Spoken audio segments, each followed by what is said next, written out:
Assalamualaikum dan hai Miss Rosna. Saya Ashiran Syahira daripada kumpulan 3 dan ini adalah ahli kumpulan saya iaitu Ganesh, Lingeshwaran, Ravinya dan juga Legasri. Okey, untuk kumpulan ni kami akan bentangkan tajuk keunikan dan keistimewaan masyarakat berbilang kaum. Dalam bahagian pengenalan, saya akan terangkan bahawasanya Malaysia ini sangat terkenal dengan pelbagai jenis kaum yang membuatkan Malaysia sangat unik berbanding dengan negara-negara lain. Selain itu, seperti yang kita tahu, Malaysia ini terkenal dengan pelbagai jenis kaum yang mempunyai pelbagai jenis adat resam yang telah diwarisi daripada zaman dahulu. Budaya dan adat resam yang telah diamalkan daripada zaman dahulu ialah dari segi kesenian, budaya, muzik, agama dan kepercayaan masing-masing yang mempunyai keunikannya tersendiri. Oleh itu, kita perlulah tahu apa keunikan yang ada terhadap pelbagai jenis kaum yang terdapat di Malaysia ini. Malaysia juga terkenal dengan mempunyai pelbagai kaum dan bangsa dan ia merupakan satu keunikan negara-negara Malaysia. Walaupun mempunyai pelbagai agama dan bangsa, rakyat Malaysia tetap hidup secara aman dan damai. Malaysia juga sering menjadi contoh kepada negara-negara lain disebabkan keamanan rakyat antara agama dan bangsa. Agama rasmi Malaysia adalah Islam yang diamalkan oleh lebih daripada 60% penduduk. Sultan-sultan dikatakan sebagai penjaga agama di Malaysia. Adalah penting untuk diperhatikan bahawa etnik Melayu Malaysia tidak boleh memeluk agama lain dan individu yang ingin berkahwin dengan orang Islam mesti memeluk Islam terlebih dahulu. Selain itu, dengan lebih daripada 1/5 penduduk mengamalkan agama Buddha, ini adalah agama kedua terbesar di Malaysia, iaitu diperkenalkan oleh China dan India lebih dari 2000 tahun yang lalu. Perayaan Buddha diperhatikan sebagai cuti kebangsaan di negara ini seperti yang diarahkan oleh Majlis Buddha Malaysia. Konfusianisme, Taoisme dan Daoisme diamalkan oleh minoriti di sini. Istilah selimut agama Cina digunakan kerana kebanyakan pengamal berasal dari China dan Taiwan. Seterusnya, walaupun agama Kristian minoriti di Malaysia, negeri Sarawak adalah satu-satunya negeri Kristian di sini.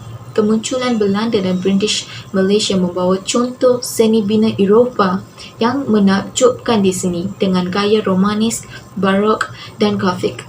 Kita dapat menemukan gereja Katolik, Protestan dan Metodis di sini. Terakhirnya, wujud dalam minoriti, Sikhisme dan Iman Bahar diamalkan oleh individu yang berasal dari India dan China masing-masing. Kita boleh mendapatkan gambaran yang menarik tentang sejarah agama di Malaysia sebelum penghijrahan dan pencerobohan dari agama-agama kafir dan animistik yang diamalkan oleh suku-suku pribumi Sarawak dan Sabah berhampiran Gunung Kinabalu. Walaupun tidak banyak pengamal yang tinggal sekarang, artifak yang dipelihara dengan baik di muzium memberi penerangan mengenai amalan esoterik ini. Ateisme semakin meningkat di Malaysia, terutamanya di bandar-bandar besar. Salah satu aspek kehidupan sosial yang paling menarik, agama di Malaysia mentadbir sebahagian besar interaksi dan adat istiadatnya. Kepelbagaian dan perbezaan amalan yang luas adalah sesuatu yang menggembirakan untuk ditonton dan juxtaposition pelbagai agama memberikan Malaysia dinamik yang unik dengan pelancong dan penduduk tempatan. Dalam bahagian ini, saya akan menjelaskan tentang kepelbagaian pakaian mengikut kaum masing-masing yang ada di Malaysia. Seperti yang kita tahu, pakaian tradisional kita hanya menggunakannya ketika hari perayaan atau majlis-majlis tertentu sahaja seperti kenduri kahwin ataupun majlis-majlis rasmi yang terdapat di Malaysia. Akan tetapi, pada zaman dahulu, masyarakat Malaysia menggunakan pakaian tradisional sebagai pakaian harian mereka berbanding dengan zaman kini. Jadi, mari kita lihat pakaian-pakaian tradisional mengikut kaum yang terdapat di Malaysia. Okey, dalam bahagian ini anda akan dapat lihat pakaian tradisional kaum Melayu, iaitu baju kedah. Baju kedah merupakan pakaian tradisional yang sering menjadi pakaian harian pada zaman dahulu. Akan tetapi pada zaman kini amatlah kurang tarikannya kerana bagi mereka baju kedah ini hanya untuk opah-opah sahaja. Seterusnya ialah baju kurung. Seperti anda tahu, baju kurung merupakan pakaian tradisional yang amat terkenal dalam kalangan rakyat Malaysia, tak kira kaum. Okey, jadi baju kurung merupakan salah satu pakaian yang akan dipakai tidak kira masa, sama ada ketika bekerja, ketika sedang pergi ke kelas ataupun pergi ke kenduri kahwin. Kerana baju kurung juga terdapat dalam pelbagai jenis, iaitu baju kurung moden ataupun baju kurung cekak musang dan sebagainya. Selain itu, baju Melayu juga amat terkenal dalam masyarakat Malaysia kerana baju Melayu merupakan pakaian tradisional yang akan sering digunakan oleh kaum Melayu lelaki kerana baju Melayu akan digunakan ketika adanya majlis perkahwinan, akad nikah, majlis-majlis rasmi ataupun ketika mahu menunaikan solat Jumaat. Seterusnya, mari kita lihat kepada pakaian tradisional kaum India. Seperti yang anda boleh lihat, terdapat 3 jenis pakaian tradisional India yang amat terkenal di Malaysia, iaitu kurta, dhoti dan sari. Seperti yang anda boleh lihat, terdapat 2 jenis pakaian tradisional India bagi kaum lelaki, iaitu kurta dan juga dhoti. Okey, kurta ni akan sering digunakan ketika adanya majlis-majlis rasmi seperti majlis perkahwinan ataupun majlis-majlis untuk berjumpa dengan orang-orang yang penting.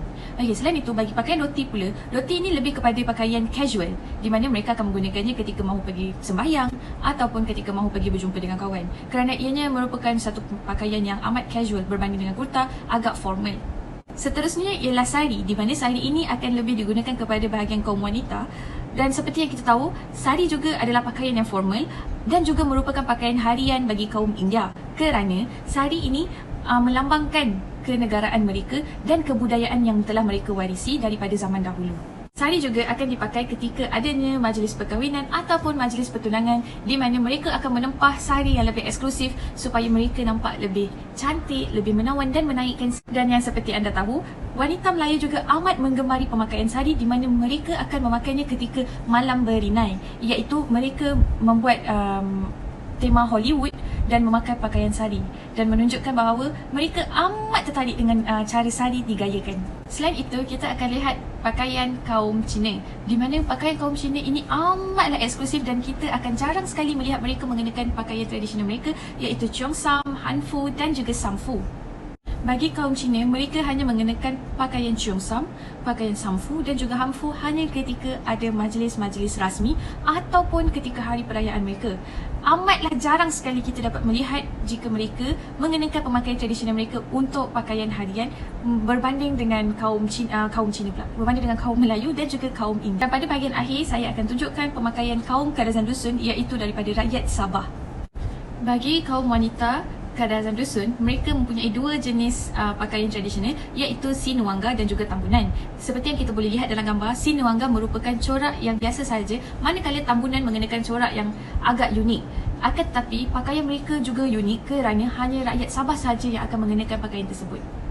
Akan tetapi, bagi kaum lelaki Kadazan Dusun hanya mempunyai satu sahaja jenis pakaian tradisional, iaitu penampang.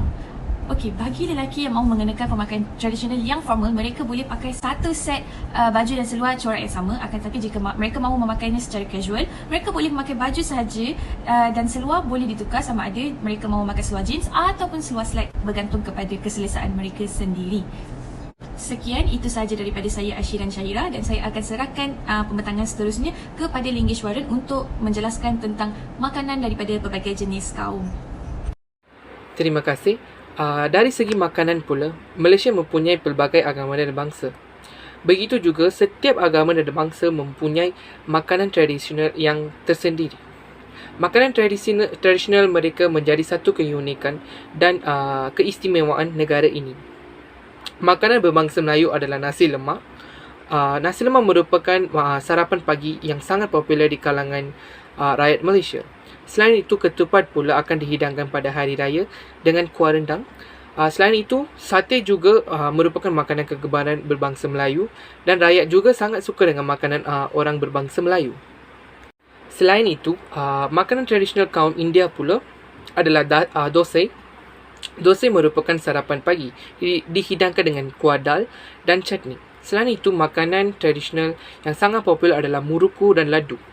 Muruku akan dihidangkan semasa perayaan Deepawali dan manisan ladu pula akan dihidangkan selepas makan tengah hari. Dan juga makanan tradisional kaum Cina pula adalah yisang, merupakan makanan tradisional mereka dengan penuh dengan pelbagai sayuran dengan pelbagai tekstur dan warna-warni. Selain itu, makanan tradisional lain adalah mooncake dan dimsum. Pada malam sebelum Tahun Baru Cina, mereka akan mengadakan makan besar, iaitu majlis makan malam keluarga, dengan menyajikan pelbagai lauk pauk dan makanan-makanan tradisional mereka. Mereka juga sedar bahawa makan dengan ahli keluarga akan mengeratkan hubungan antara mereka dan juga melahirkan nilai kasih sayang. Selain daripada itu, terdapat juga makanan tradisional kaum Kadazan Dusun. Mereka merupakan kumpulan etnik di Malaysia yang mempunyai adat dan tradisi yang tersendiri. Mereka merupakan kaum yang terbesar di Sabah. Antara makanan tradisional mereka ialah hinawa ginapan, merupakan makanan tradisi kaum Kadazan dan akan dihidangkan semasa sambutan pesta keamatan atau tadau keamatan dan di majlis perkahwinan. Terdapat juga pelbagai makanan tradisi mereka yang menjadi kesukaan ramai rakyat Malaysia, seperti nasi inopot dan ambuyat. Terima kasih. Nama saya Ganesh Arboga dan saya akan teruskan untuk bahagian kesenian kaum. So, terdapat pelbagai jenis agama dan kaum yang mempunyai kesenian tradisional seperti alat muzik dan tarian tersendirinya yang membentukkan negara Malaysia yang majmuk. So, untuk kaum pertama iaitu adalah kaum Melayu. So, kompang merupakan alat muzik mereka. Kompang selalu akan dimainkan secara berkumpulan di majlis kenduri perkahwinan. Tarian zapin juga akan ditarikan ketika kenduri perkahwinan. So, tarian zapin dipercayai dibawa daripada Timur Tengah pada abad ke-15. Di dalam dialek Yemen, ia dikenali sebagai zafana. Untuk seterusnya, alat muzik untuk kaum India adalah tabla. So, tabla diperbuatkan daripada kayu dan permukaannya diperbuatkan daripada kulit kambing. Bharatanatyam merupakan tarian tradisional kaum India. Tarian tersebut ditarikan dengan pergerakan tangan dan kaki dan ekspresi muka penari akan ditunjukkan bagi menceritakan mitos dan legend kaum India. Seterusnya adalah tentang kesenian kaum Cina. Alat muzik tradisional mereka adalah bo. Bo adalah sejenis alat muzik yang berbentuk bulat dan piringnya dibuat daripada gangsa. Tarian mereka adalah tarian naga. Tarian naga dilakukan dengan menggunakan patung naga yang dianggap keteguhan antara kaum Cina. Mereka juga berfikir naga mewakili kekuatan yang tak ada bandingan yang boleh menghilangkan nasib buruk dan mencegah jenayah. Seterusnya adalah kesenian dari segi orang Dayak. Alat muzik mereka adalah jantung hutang. Jantung hutang dimainkan dengan pemukulan jantung hutang menggunakan 2 tongkat kayu pendek. Dari segi tarian, mereka adalah tarian gentar. Tarian ini menggambarkan gerakan orang menanam padi. Tongkat yang mereka memegang iaitu kayu yang dibelah dan biji di dalamnya adalah biji padi. Tarian ini sering dilakukan pada penyambutan tamu. Selamat sejahtera, saya Legashri Ravindran. Saya ingin bercakap tentang adat kepelbagaian kaum. Adat Melayu. Adat-adat Melayu yang bercirikan Islam merangkumi adat seseorang dilahirkan. Bercukur adalah perbuatan mencukur rambut asal bayi sehingga botak yang biasa diadakan pada hari ke-3, hari ke-7, hari ke-9 dan seterusnya. Melaungkan azan dan ikamat ke telinga bayi. Adat-adat yang diamalkan ini sebenarnya merupakan apa yang disebut sebagai perkara di dalam ajaran Islam. Ada kalanya juga digunakan emas bagi maksud itu. Ia juga dilakukan oleh bidan yang menyambut kelahiran bayi. Seterusnya, adat kaum India. Adat perkahwinan. Di dalam masyarakat India, untuk mengelakkan dari keadaan buruk, maka biasanya perkahwinan dilakukan pada waktu tengah malam ataupun pada waktu matahari akan naik. Upacara perkahwinan dilakukan di rumah pengantin perempuan ataupun di kuil oleh seorang ketua agama. Adat perayaan. Dari aspek perayaan, terdapat juga banyak perayaan di kalangan masyarakat India. Terdapat 21 jenis perayaan di dalam adat masyarakat India. Perayaan termasuk Deepavali, Taipusam dan Taipungal.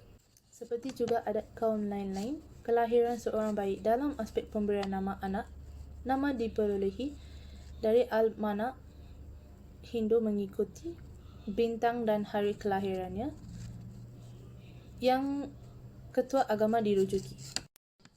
Yang seterusnya, adat kaum Cina. Kaum Cina di Malaysia mempunyai beberapa pegangan dalam menjalankan proses kehidupan mereka seperti juga kaum lain-lain. Adat pantang larang. Falsafah lampau juga banyak mempengaruhi adat istiadat Cina sehingga menyebabkan mereka mempunyai pelbagaian acara-acara dan pantang larang yang berorientasikan kematian, upacara yang amat berharga dan mahal kosnya, dan tanah kuburannya yang baik dan pakaian kematian yang bagus pastinya memerlukan belanja besar. Antara upacara-upacara yang dirayakan masyarakat Cina selain dari Tahun Baru Cina, Cap Gome, ialah adat ulang tahun kematian, adat puja kampung, adat mencuci kubur sembahyang hajat dan menjamu keramat. Akhir seterusnya, adat kaum Kristian. Kebanyakan gereja yang mengamalkan upacara nyanyian carol yang dipersembahkan di dalam suasana nyalaan lilin melibatkan nyanyian atau bacaan suci Alkitab oleh choir, merupakan hari untuk bersantai bersama sanak saudara yang bertinggal berjauhan, bertemu semula untuk bertukar-tukar hadiah. Hari Krismas disambut setiap tahun memperingati kelahiran Yesus dari Nazaret, pengasas ajaran Kristian. Itu sahaja. Terima kasih. Hubungan baik yang terjalin antara penganut pelbagai agama di Malaysia hendaklah sentiasa dipelihara bagi menjamin keharmonian hidup bermasyarakat. Keadaan ini memerlukan kerjasama semua pihak secara keseluruhan untuk menghasilkan proses integrasi nasional. Berkongsi dan mematuhi nilai dan norma terpuji adalah aspek semua manusia merentas garis kaum dan agama. Oleh itu, ini bukan sekadar retorik kerana ia dianggap penting dalam mempromosikan interaksi agama di Malaysia. Anda boleh menterjemah kepelbagaian yang wujud di Malaysia dengan lebih tepat dan bersepadu. Sebarang yang dilihat berpotensi menghalang pembinaan asas keharmonian ini mesti ditangani segera, sama ada melalui kempen dan dialog atau badan pengguat kuasa undang-undang bagi memastikan kestabilan dan keharmonian yang wujud antara pelbagai masyarakat agama di Malaysia.